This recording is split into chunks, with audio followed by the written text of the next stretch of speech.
Hey, it's Melissa. I'm at the Vintage Garage right now, and I wanted to give you a little weather update. So I was outside, it's 48 degrees, and in the sun, it feels marvelous. Coming to the garage, definitely not bad, but it's colder in the garage than it is outside.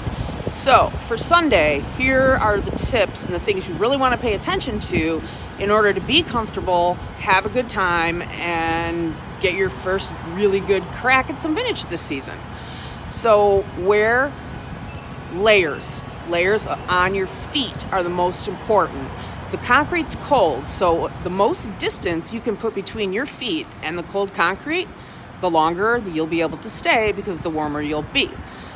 I would also suggest layers, and you can always take them off, but you can't put them on, you can't add them. So that's the biggest piece of advice I have.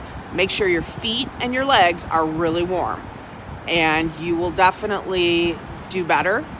And okay, so that's part one. We've got more coming.